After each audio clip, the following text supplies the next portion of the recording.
Jai Radha Madhava Kunja Bihari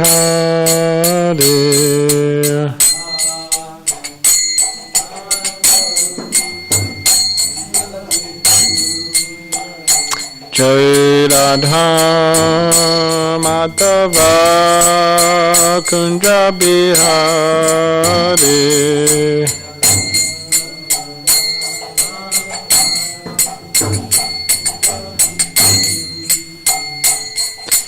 Gopichanna Vallabha Girivardhari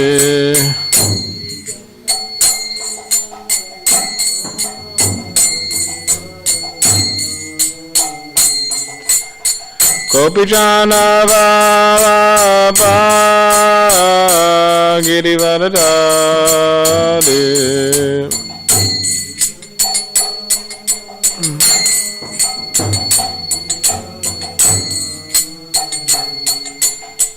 Yashodanandana Brajajana Ranjana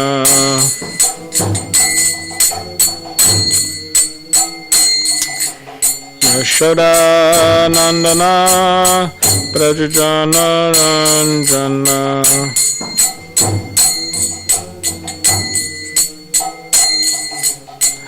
Yamuna Tira Vanachari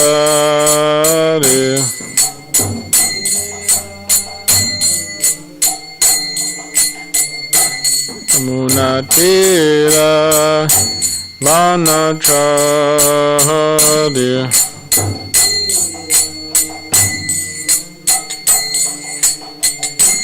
Jaya Radha Madhava Kunja Bihari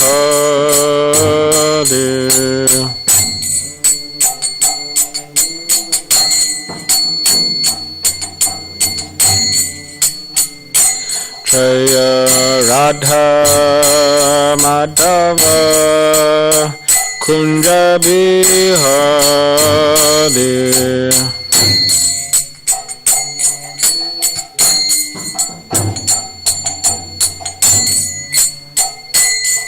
Jai Radha Madhava Kunja Bihari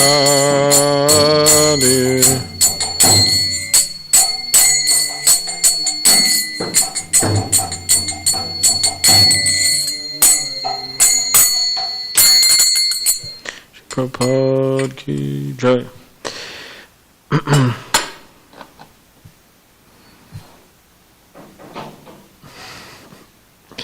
So we'd like to welcome everybody to tonight's Krishna Fest. So tonight we will be continuing our study on the Nectar of Instruction. So we started at verse 4, and for some reason we started on that particular verse, and now we're going to 3, and then 2, and then 1.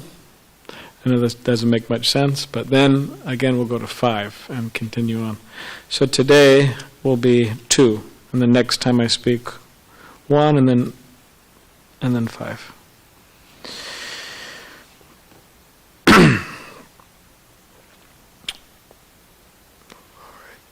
Atyahara priyasascha prajalpa niyamagraha janasangascha laulamcha shadvibhaktir vinashyati.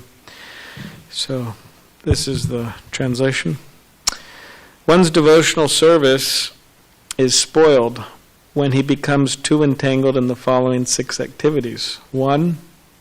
Eating more than necessary or collecting more funds than required. 2. Over-endeavoring for mundane things that are very difficult to obtain. 3. Talking unnecessarily about mundane subject matters. 4. Practicing the scriptural rules and regulations only for the sake of following them and not for the sake of spiritual advancement. Or rejecting the rules and regulations of the scriptures and working independently or whimsically. 5. Associating with worldly-minded persons who are not interested in Krishna consciousness. And 6. Being greedy for mundane achievements.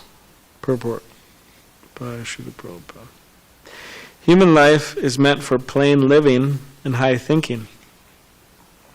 Since all conditioned living beings are under the control of the Lord's third energy, this material world is designed so that one is obliged to work. The Supreme Personality of Godhead has 3 primary energies or potencies. The first is called Antaranga Shakti, or the internal potency.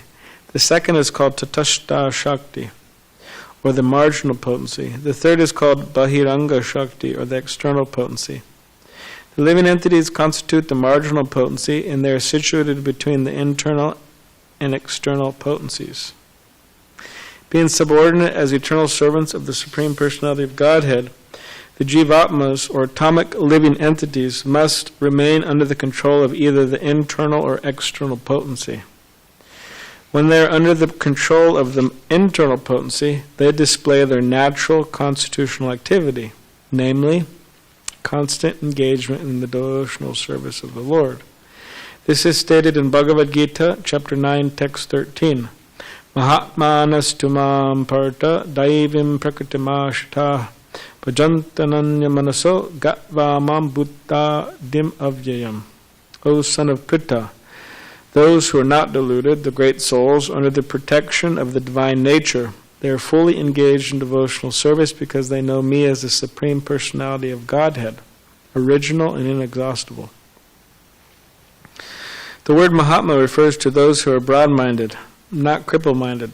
Cripple-minded persons, always engaged in satisfying their senses, sometimes expand their activities in order to do good for others through some ism, like nationalism, humanitarianism, or altruism.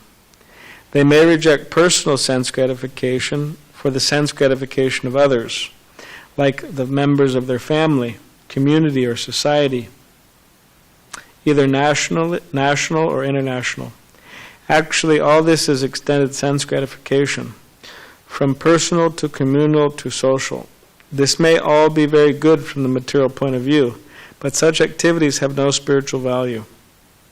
The basis of such activity is sense gratification, either personal or extended. Only when a person gratifies the senses of the Supreme Lord can he be called a Mahatma, or broad-minded person. In the above quoted verse from Bhagavad Gita, the words Daivim Prakritim refer to the control of the internal potency, or pleasure potency, of the Supreme Personality of Godhead. This pleasure potency is manifested as Srimati Radharani, or her expansion Lakshmi, the goddess of fortune. When the individual jiva souls are under the control of the internal energy, their only engagement is the satisfaction of Krishna or Vishnu. This is the position of a Mahatma. If one is not a Mahatma, he is a Duratma, or a cripple-minded person.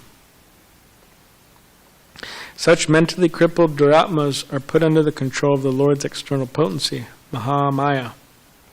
Indeed, all living entities within this material world are under the control of Mahamaya, whose business is to subject them to the influence of threefold miseries: Adidaivic klesha, suffering caused by the demigods, such as droughts, earthquakes, and storms; Adibodhika klesha, suffering caused by other living entities, like insects or enemies; and Adhyatmika klesha, sufferings caused by one's own body and mind, such as mental and physical infirmities. Daivi Bhutatma Hetava, the conditioned souls subjected to these three miseries by the control of external energy, suffer various difficulties. The main problem confronting the conditioned souls is the repetition. So just one last paragraph. The main problem confronting the conditioned souls is the repetition of birth, old age, disease, and death. In the material world, one has to work for the maintenance of the body and soul. But how can one perform such work in a way that is favorable for the execution of Krishna consciousness? Everyone requires possessions such as food grains, clothing, money, and other things necessary for the maintenance of the body. But one should not collect more than necessary for his actual basic needs. If this principle is followed, there will be no difficulty in maintaining the body. According to nature's arrangement, living entities lower on the evolutionary scale do not eat or collect more than necessary. Consequently, in the animal kingdom, there is generally no economic problem or scarcity of necessities. If a bag of rice is placed in a public place, birds will come to eat a few grains and go away. A human being, however, will take away the whole bag. Take away the whole bag. He will eat all his stomach can hold and then try to keep the rest in storage. According to scriptures, this collecting of more than necessary at the ahara is prohibited. Now the entire world is suffering because of it. So the purport goes on for a few more pages. Some more pages, several pages.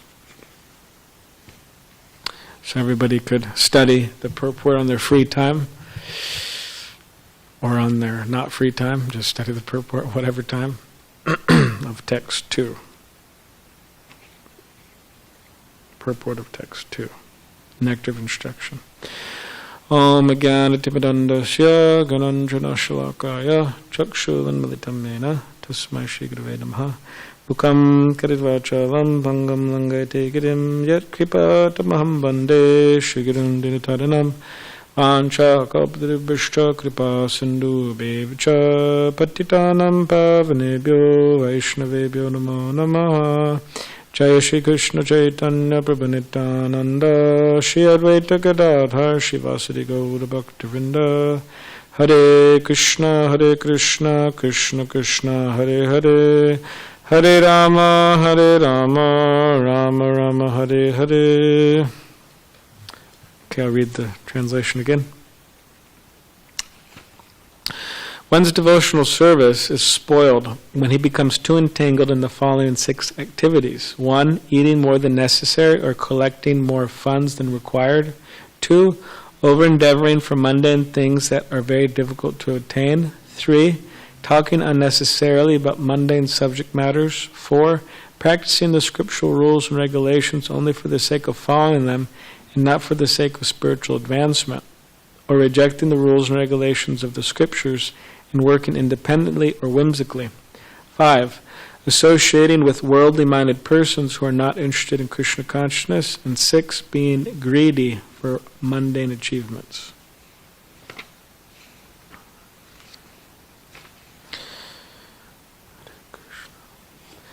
So, Rupa Goswami is our, within Gaudiya Vaishnavism, he is one of our main acharyas. And therefore, Gaudiya Vaishnavas are known as Rupanugas, followers of Rupa Goswami. And Rupa Goswami has written many books, many important books, such as Upadesamrta, or the Nectar of Instruction, which we're focusing on right now. He also wrote Bhakti-rasamrita Sindhu, which is a nectarian ocean of Krishna bhakti, or devotion to Krishna. In Vidagdha Madhava, Lalita Madhava, so many books he wrote about Krishna's pastimes and so on. So yeah, this book, Nectar of Instruction, is important because it's written by him. And within this particular verse, Text-2, he is explaining to us the means in which we could become successful in Krishna consciousness. And success in life in general, it has to do with how one perceives themselves, or how one wants others to perceive them. So some people's definition of success, based on their, you could say, misconception of themselves, is that I want to be seen as a very, I want to be seen as a very, for example, wealthy person.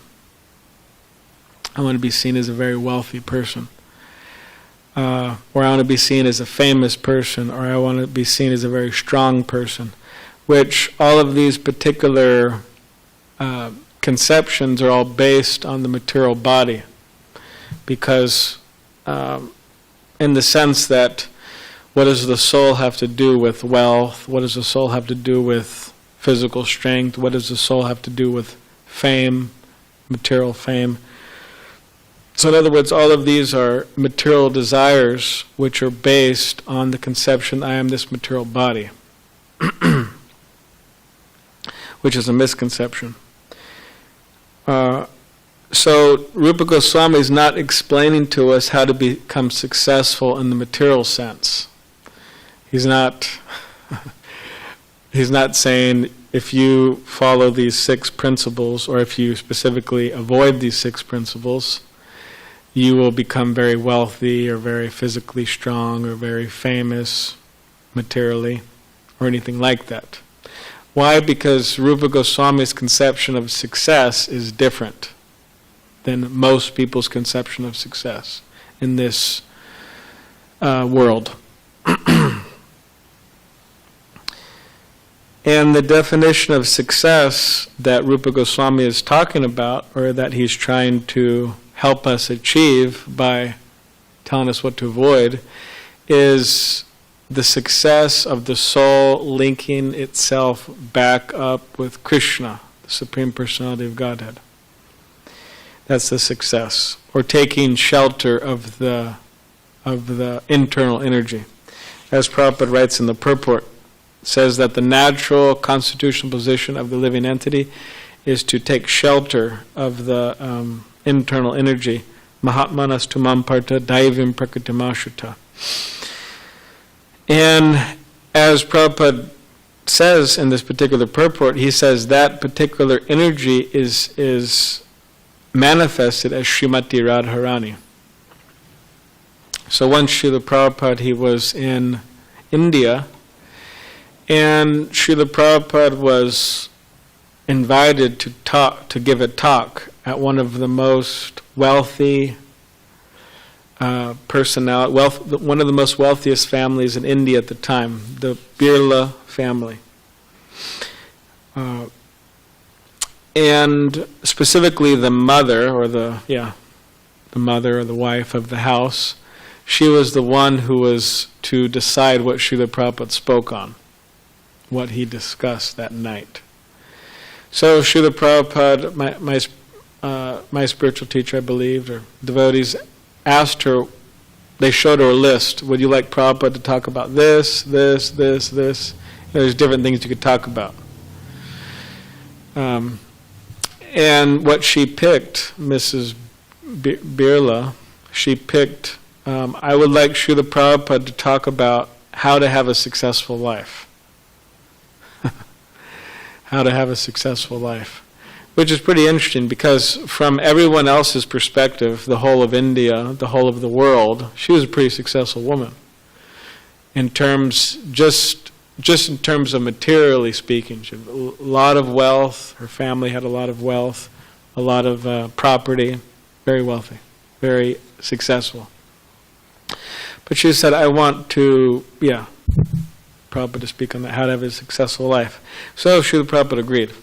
And Srila Prabhupada spoke on this particular verse, not the one we read today, but the one quoted in the purport, Mahatmanas tumam parta daivim prakritimashruta, that the Mahatmas, the great souls, are under the protection of the divine energy, Srimati Radharani. They're fully engaged in devotional service.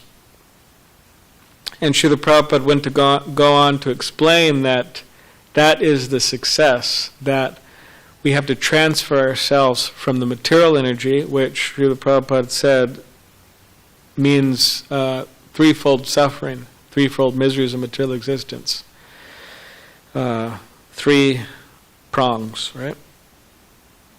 Just as Durga has 3 prongs? Yes, 3 prongs. So So you see Durga, she's riding a, what is it, lion? Lion? Yeah, Durga rides a lion. She's a personification of the material energy. So she's riding a lion and she has this trident with 3 prongs. And these 3 prongs are representing the threefold miseries of material existence, which Srila Prabhupada quoted in the verse. So misery is caused from natural disturbances, earthquakes, hurricanes, this, that, so many things. Suffering caused from one's mind and body, suffering is caused from other living entities.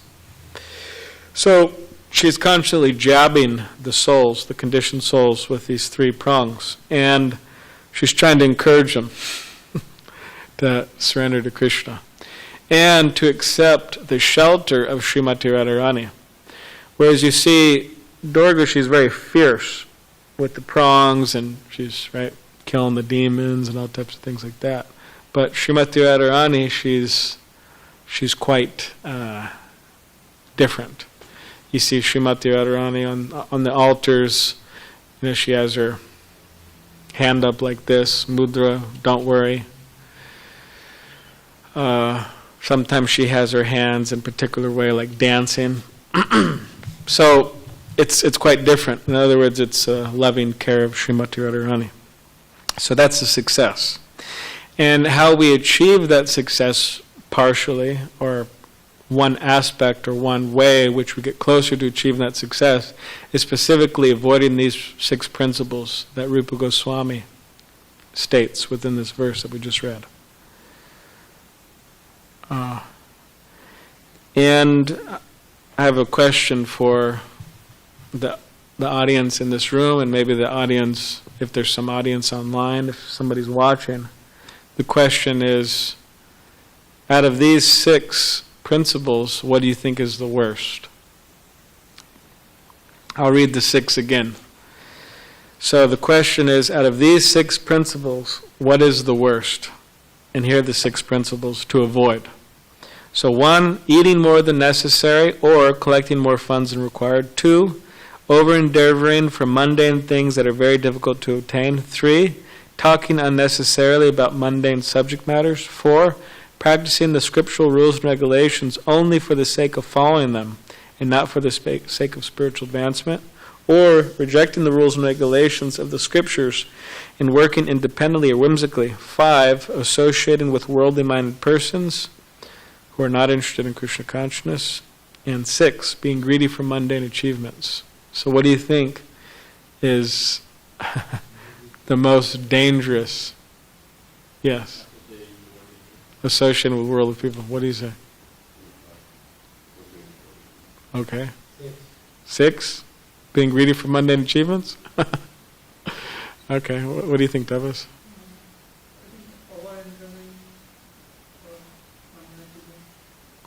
Okay. Does anybody have anything to say online? Is anybody typing? No? Or should we wait for a moment? I don't know if any... Huh?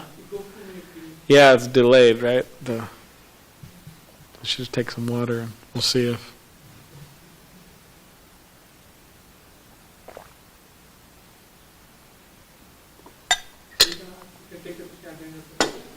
At the end, huh? That's not fun. I'm just joking. Okay.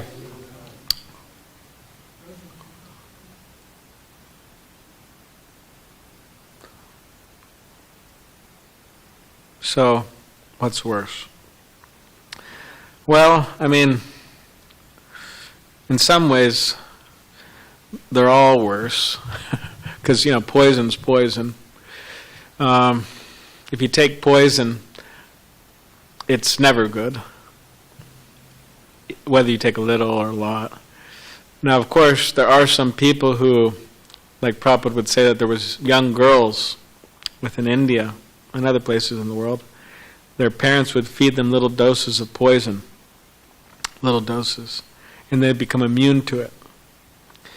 And then when they reached an age that was very attractive for men, the parents or the persons would send this girl teenage girl or girl in her 20s or whatever to some powerful man that they wanted to, get rid of.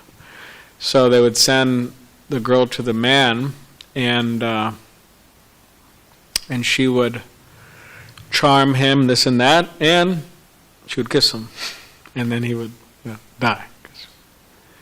She became immune to the poison, but the guy wasn't. So that's kind of how you could say, in some ways, how materialistic people are, or how people can become. They take a lot of poison, and they become poisonous to us. They could spoil our spiritual life. But in terms of, it's all poison, however you look at it. It's never good, all of these. But what's the worst? And many devotees will say jana sangha, materialistic persons. Because the best option or the best association is spiritual persons or devotees. Because, after all, the association we keep, it really affects us quite a lot, heavily. But specifically, I was thinking that there's two principles in here by which breaking these two principles or not avoiding these two principles, they encourage one to break all the other principles, or specifically not follow the principles. Jai. Shri Shri Gaur Nitai ki Jai. Shri Shri Radha Giridhari ki Jai. Shri Shri Jagannath Baladev Subhadra Maharani ki Jai. Giriraj Maharaj ki Jai.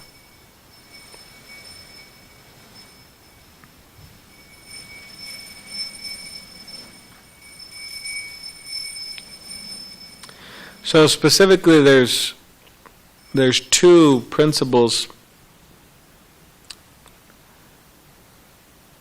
two activities that is stated here that will encourage, will inspire, will, you could say almost force one to not avoid the other activities.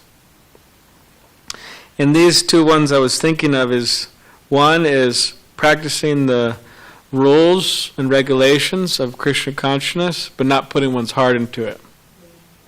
Yes?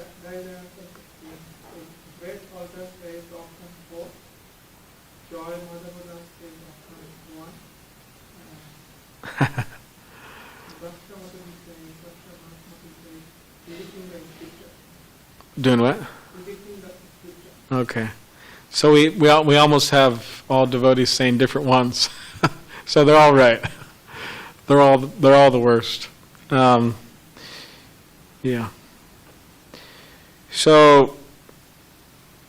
by not putting one's heart into the practices of devotional service, or by just means doing it mechanically, or just not doing it at all, these inspire one.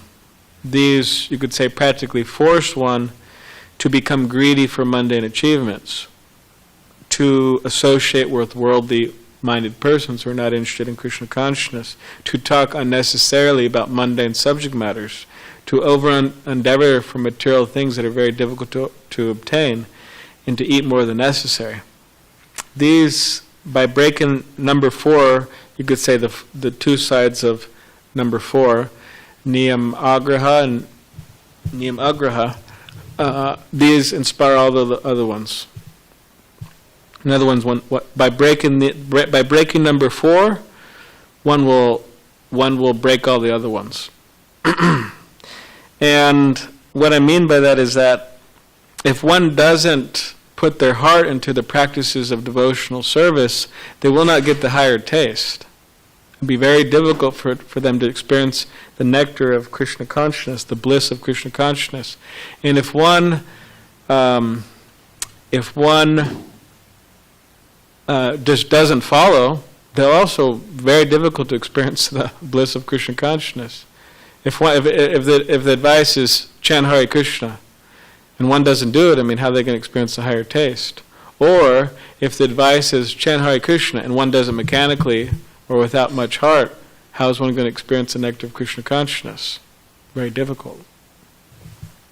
And by not experiencing the nectar of Krishna consciousness, or the bliss of Krishna consciousness, or the happiness, joy of Krishna consciousness, one will be attracted to associate with worldly minded persons or materialistic persons, jana sangha.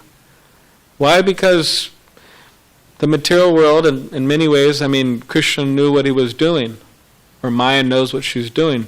Maya is very attractive, illusion's very attractive. She's part of Krishna's energy. She has to be attractive. Or else why are so many people bewildered by her? So one becomes attracted to materialistic persons because they're not getting any much from the association with devotees.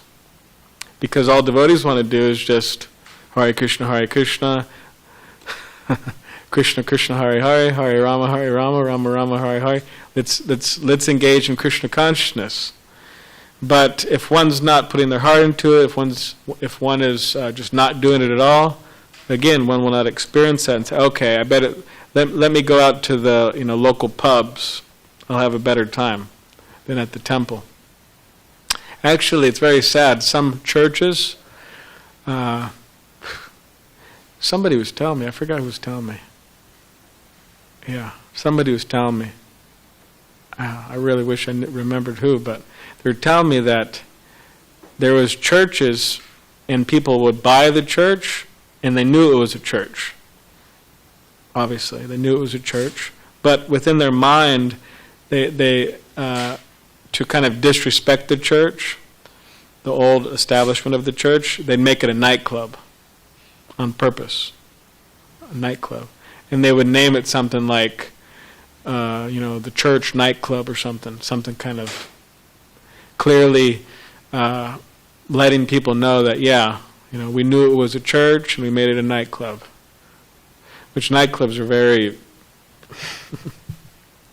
against, just materialistic, mundane. So one will be attracted by church nightclub. One will be attracted by the other billions of things, mundane, materialistic, godless things within this world, because one's not experiencing the happiness in Krishna consciousness. And again, why is one greedy after material achievements? Well, they're obviously not experiencing the happiness of Krishna consciousness. Why is one talking about mundane subject matters? Why is one over-endeavoring for mundane things? Why is one eating more than necessary? It's just all symptomatic of them not being able to tap into that divine spiritual energy or come under the shelter of Srimati Radharani. Why? Because they're following the rules and regulation mechanically, or they're just not following. They haven't applied themselves. And Rupa Goswami says that, these 6 principles, they spoil one's Krishna consciousness. And nobody likes anything spoiled, generally speaking.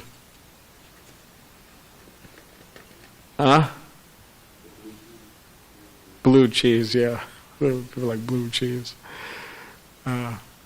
Generally, like for example, you buy some orange juice, right? Some organic, right? Non, and they have a huge list of what it isn't, making sure it's the best. Non this, non that, right? Non-GMO, non. And you pay $10 for like that coconut water, very expensive coconut water, harmless. I think it's called harmless coconut water. It's like $10 for like a bottle like this big or something. Anyways, you buy that and you put it, you drink a little bit and you put it in your refrigerator, and you forget about it for a few weeks, month, 2 months, 3 months, and then you realize, oh yeah, I got that drink in there, and you come back and it's spoiled. You could get sick from that. You get sick and doesn't smell nice, doesn't taste, just get it out of here, throw it away, it's trash. Or milk, orange juice, coconut water, food. I mean, it makes you sick. So these particular activities in which Rupa Goswami is saying to avoid, spoils Krishna consciousness. It just doesn't help.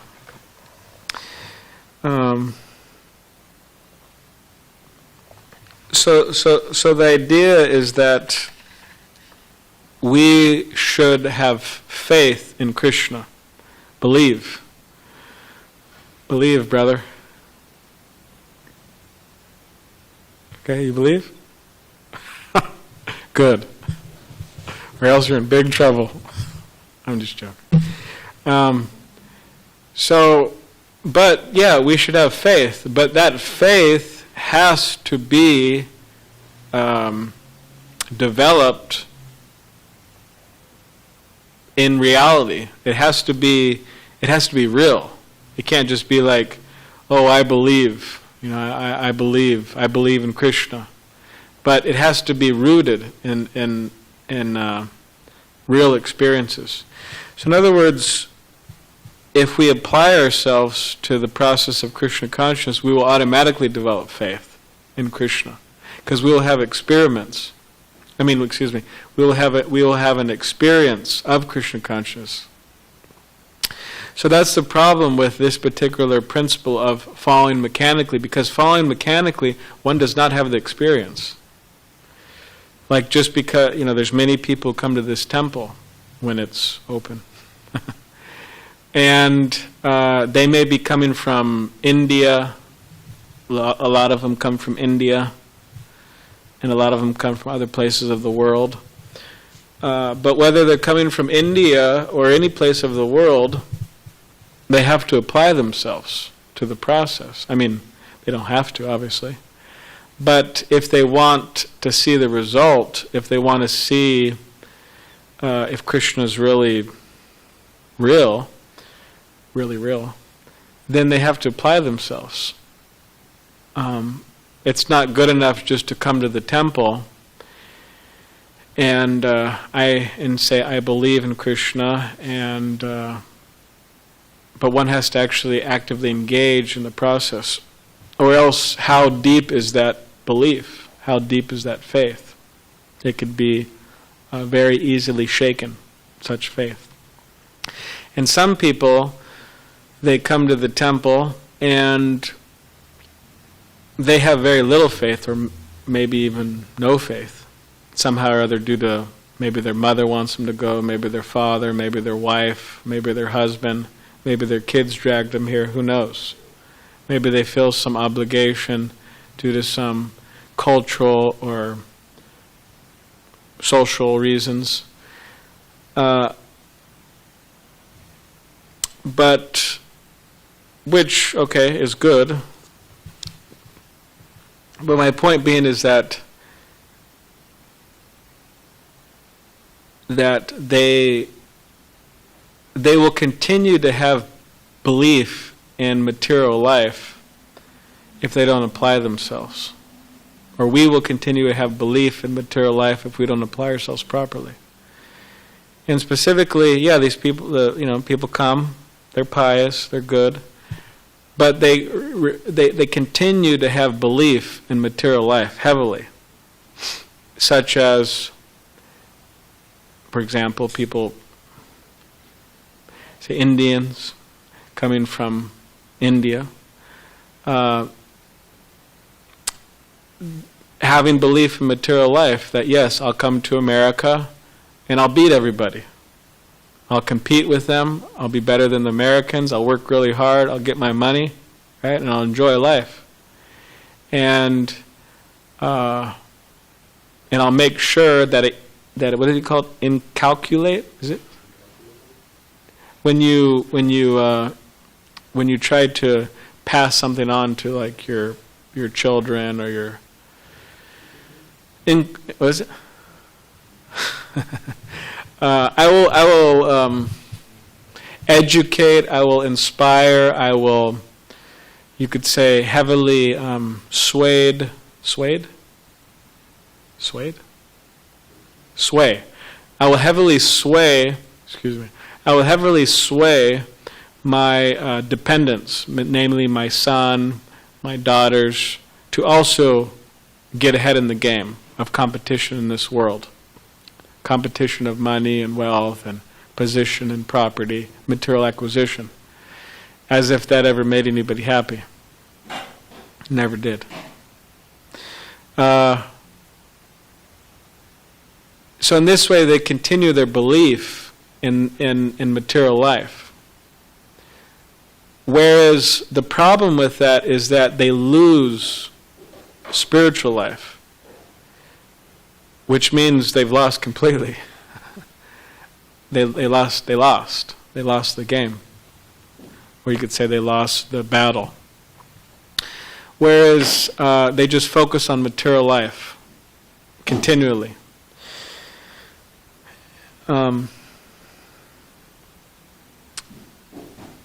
Whereas those who engage in spiritual life, it does not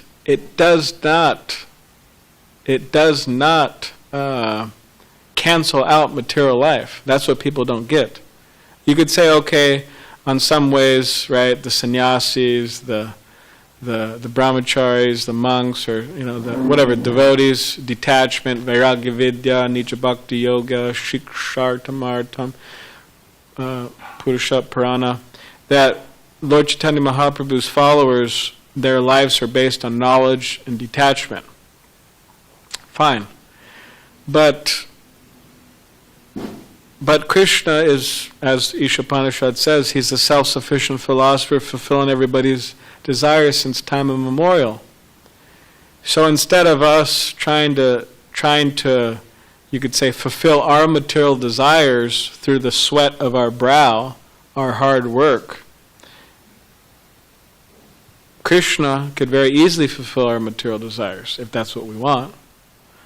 And that's what's advised in the Bhagavatam. Akamo savakamo va moksha kamo dadadi tivrena bhakti yogena yujeta purusham param.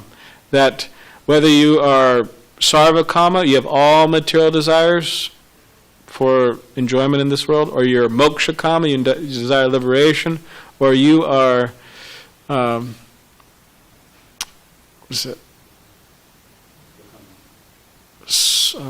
akama, sarvakama, yeah, whether you're akama, which means you have no material desire, you should intensely worship Krishna. Why? Because he fulfills everybody's desires. So it's not that, oh well, I'm coming to the temple, my family's taking me to the temple, or whatever. This reason I'm coming, that reason I'm coming. There's so many different reasons we could come to the temple. But I will never really apply myself, and I'll never really develop faith, and I'll just come as a matter of duty sometimes. And I'll be sure to instill within my children that, hey, work hard in material life, and spiritual life isn't so important. So this is what happens if one doesn't apply themselves. And it's a problem because, again, we're not under the merciful protection of the spiritual energy. We're under the prison guard, or we're under the heavy boss of Maya, which is never pleasing. It's always opposite. So people who come from India and come to make something of themselves, means material selves. I mean, that's another thing. If we want to make something of ourselves, first of all, that saying in itself is just strange, because the soul is already something. The soul is beyond something. It's just magnificent, inconceivably great. You don't have to make the soul anything. The soul's already, we have to uncover, right? Uncover all the dirt, and then the natural glory of the soul will shine. But if someone wants to come make something of themselves, it means from the material perspective, they want to come to this country and make a lot of money and have a nice house and have a nice automobile. and have nice clothes or whatever, or whether they want to do that in India or wherever they go, people do that. But specifically, if someone wants to come here and do that, okay, fine, if that's your desire. But why does that have to cancel out Krishna consciousness? Why can't you do both? Why can't you make a lot of money, do all that, and be Krishna conscious? There's no rule against that. Somebody could do that. It's not one or the other. So sometimes we see that, and people think like that again because it's a misconception.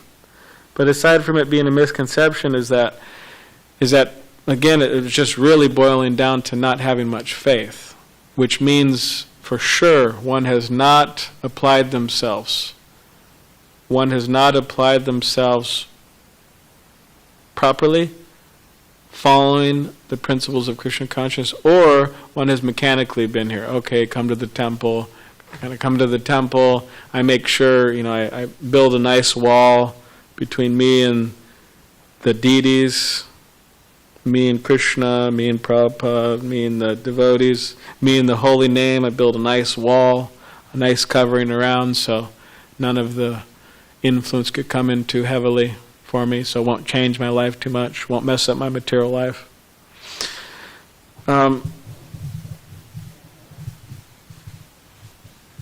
And it's a problem because one's really losing out. Why? Because that's the whole point of human form of life. Atato Brahma Jigyasa. Now we have this human form of life, now it's time to inquire. Inquire about what? Inquire to the absolute truth. Who are you? Who is God? What is the goal of life? How do I achieve the goal of life? And not just to inquire, but to do something about it. To actively, once we found out, like the Bhagavad Gita, Bhagavad Gita is not a dead book. Bhagavad Gita is alive. So once we find out I'm the soul, once we find out who is God, once we find out what is this world, once we find out all these things, okay, great. That's what it's saying in the Bhagavad Gita. But it is a call to action. We have to do something about it. And specifically, we have to enter into the process of bhakti. That's what's being advised. We enter into the process of bhakti, and we verify these claims. Are they actually true? Am I the soul? It's supposed to be a process which can be verified through experimentation. Who is God? Krishna is God. Okay, that has to be verified through experimentation. It means applying ourselves to the process of bhakti, chanting Hare Krishna, doing all the other things. And then gradually we will develop the faith that yes, all this is true. And this is what life's about. Not that life is about, making a bunch of money. What's so good about that? It's whether you're living in a skyscraper building or you're living on the street, or whether, your ability to, how long can you sleep, how much can you eat, right? The body has limitations. In even modern studies,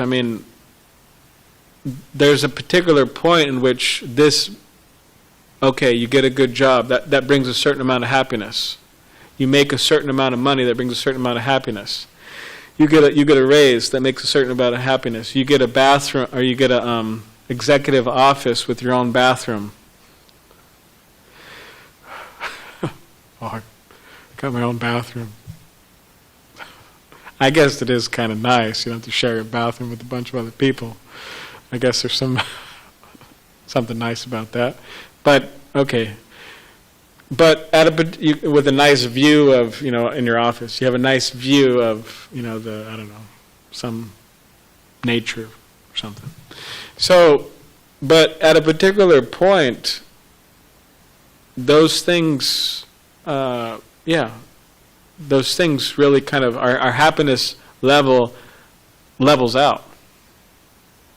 So in other words, at a certain point, those certain things like that won't bring us happiness. So therefore it's advised, okay, do something spiritual, chant Hare Krishna. At least try it out. At least try it out. And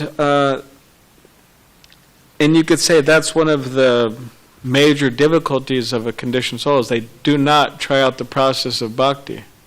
They don't give it a chance. We don't give Krishna a chance. So we should. And people, again, people coming from India, they shouldn't think, I grew up and I know Krishna and I know all the different stories, right? A lot of times they get them stories, means like fictional stories. I know all the stories, and I grew up watching Mahabharata on television, which I'm sure on some level, it's a lot better than watching other stuff in America. As Bhaktisiddhanta Saraswati Thakur said, that sometimes these actors, he would call them farce. What's that word? Farsus. Another word? It means like joking, like cheap. Farsus. Anyways, I'm forgetting the word. Anyways, it means like a cheap imitation of the real thing. So, for example, in dramas, Narada Muni is one of the greatest sages ever. And you get some complete mundaner, materialistic person who is not at all like Narada Muni in his private life. And you get him to play Narada Muni. And you think, this guy, there's no devotion there, there's no qualification to play Narada Muni. So, anyways, I'm thinking of that because Mahabharata, watching it on television. Which, I'm not saying all the actors are completely, bogus or something, but the point is, sometimes familiarity breeds contempt, which means that we become too familiar with things. We think, I know. But one can't know unless they engage in the process of bhakti, which most of the people who claim that, they haven't engaged in the process of bhakti. Nor do they chant 16 rounds of the day, nor a lot of them have ever done that, nor have they been initiated by a spiritual master, nor have they finished, a lot of them, reading Bhagavad Gita from beginning to end, Prabhupada's as it is Bhagavad Gita. Like that. Fall into principles. So, in other words, one has to be careful not to make such claims. One has to be careful not to make some claims, such claims like that.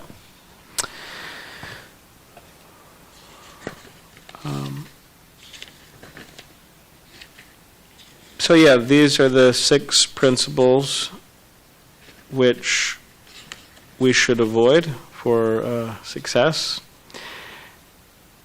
And yes, again, they're all not good. We should avoid all of them. And for those who are serious or sincerely wanting to advance, one of the best ways we could avoid them is to follow number 4. Is to avoid number 4. Practicing mechanically or just neglecting altogether. So in other words, if we're strict, if we really follow, and we follow with our heart, we really put our heart into it, it'll be very easy to avoid the other 5. And in this way, yes, we'll be a success. We could be successful. Happy. Successful, happy, and all around happiness. There's, another, we won't lose anything, as a lot of people may think. All right. So, I don't know if that sounded very positive, but the result is supposed to be positive. So I hope everybody who's listening, if there was anybody listening, accepted it in that way, or with that in mind. So, does anybody have any questions or? Yeah, so there's one comment and Or comment, yeah. one Question or question. comment. So the comment is from Miguel Jepada. Hare Krishna from Fiona. All glories to Srila Prabhupada. And there's a question from Tanuburi Devidashi. Okay. She says, Jai Prabhupada, Hare Krishna, please accept my humble obeisances to you. Thank you for nice class. Can Durga Devi also helps us join spiritually, since it is Krishna's energy? Dhanabari Dasi. Yeah. So, Srimati Radharani is the original, you could say, personality. It means not the original Supreme Personality of Godhead, but yeah, consort of the original of the Supreme Personality of Godhead, Krishna. So Durga is coming from Srimati Radharani. So you could say they function differently for different purposes. And sometimes, I mean, especially in Bengal, I mean, a lot of people worship her. And people could worship her for different reasons also. But there are some cases in which by worshiping Durga, one can make spiritual progress. One can make spiritual progress. But by nature, yeah, she is the personification of material energy, and she does punish people. That's part of her function. But there is another aspect, how Vaishnavas see her as a devotee of Krishna, and how sometimes by worshipping her one can get the blessings of Krishna. Like, for example, in the Krishna book,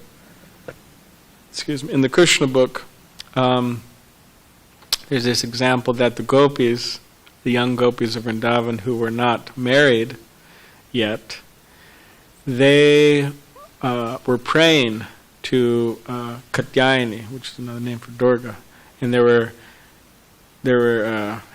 were subjecting themselves to particular fasts, just eating unsalted khichdi or whatever it was, and living very simply and this and that. And they're praying to Katyayani to get Krishna as their husband. And yeah, it's understood that the gopis would do that. But they were doing it so they could make advancement in Krishna consciousness. Just like sometimes people worship Ganesh. But sometimes people worship Ganesh for the purpose of just material purposes, for themselves. But there's a process where one can worship Ganesh to get the blessings of Krishna. Because Ganesh says, it's said that by worship of Ganesh, the obstacles in one's devotional life are removed. But interesting enough is that in the Brahma Samhita, it says that Ganesh is getting his power from Lord Nrsingadev. That's what it says. Anyways, that's there too. So there are one more question and comment. So is Chandip Shah. He is asking, how does a householder align with those principles? How does a householder align with those principles?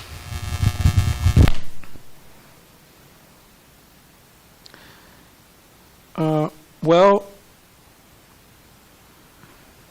yeah, every ashram means brahmachari ashram, student life, or householder ashram, married life, or retired life, vanaprastha, or renounced life, sannyas. They all have a particular way in which they engage in Krishna consciousness. Means the goal is the same, the process is the same, the essence of the process is the same, but there's some details that are performed differently. For example, within the household ashram, one will have to work in order to pay mortgage or apartment rent, or maintain their family with a roof over their head and food and all that. So that's just necessary. That's what people have to do within this world when they're working, when a grihastha, householder. But there's a particular way in which one can go about it that will be, you could say, less entangling or not entangling. And that particular way is to be Krishna conscious. One should be Krishna conscious. One should be a Krishna conscious householder. And the idea being that one can think that I'm working, I'm making money, I'm doing all these things, and I am supporting this house. But one should have a deity of Krishna, or one should have a picture of Krishna, at least, but more ideally a deity. And one could think that, yes, this is actually Krishna's house. And I'm just working to maintain this house. He's the master of this house. And all of, a person's spouse or their children, they're all servants of Krishna also. So I'm working to maintain them. And the food that comes in, I'm cooking it, I'm offering to Krishna. Might grow a nice tulsi plant there, because tulsi is very sacred. You could chant in front of tulsi, chant japa, Hare Krishna japa in front of tulsi. And have morning programs in which the chanting of Hare Krishna, reading of Srila Prabhupada's books, kirtan, deity worship, other principles within the morning program. Whether it's abbreviated or long, some morning program, some evening program ideally, right? Some spiritual activities going on in the house. And this way one can spiritualize the atmosphere. And one can spiritualize the atmosphere. And aside from that, in relation to making money, it says in the Bhagavad Gita, Krishna says that the householders become purified by giving charity. That's their particular sacrifice, giving charity. Or else the tendencies become too attached to what one makes. So and Srila Prabhupada would state within his books specifically that one should give charity so the spreading of Krishna consciousness can continue.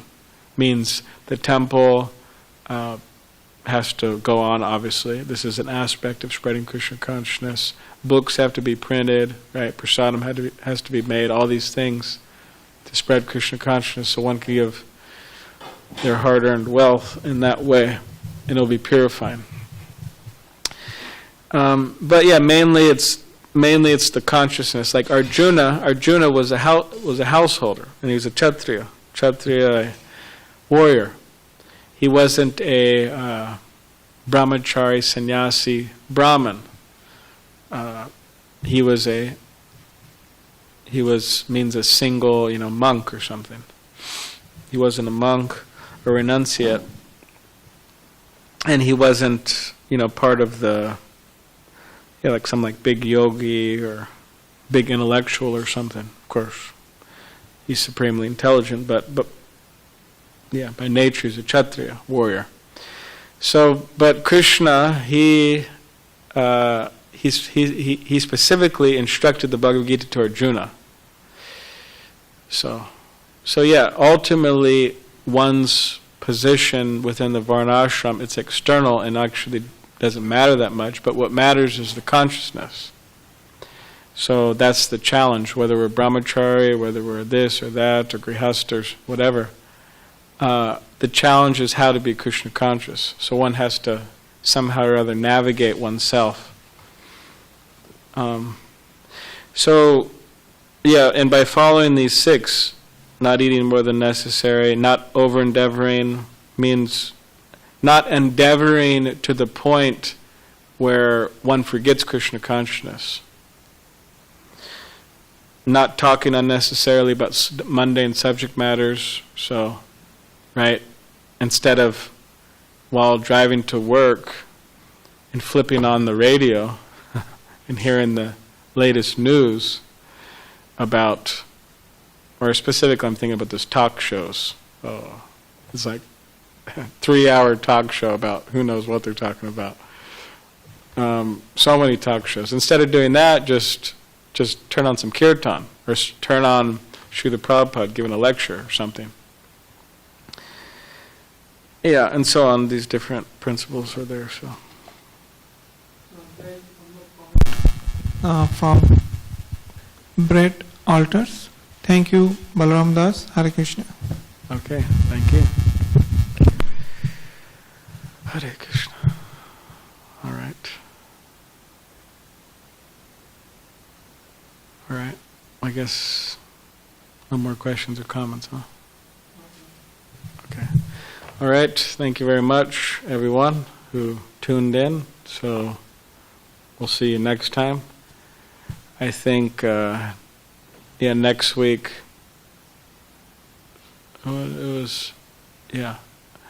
Next week, well, first it was Vijay, then, no, it was Mukunda Vijay, then me. So I think it'll be Mukunda Charna giving the talk next week.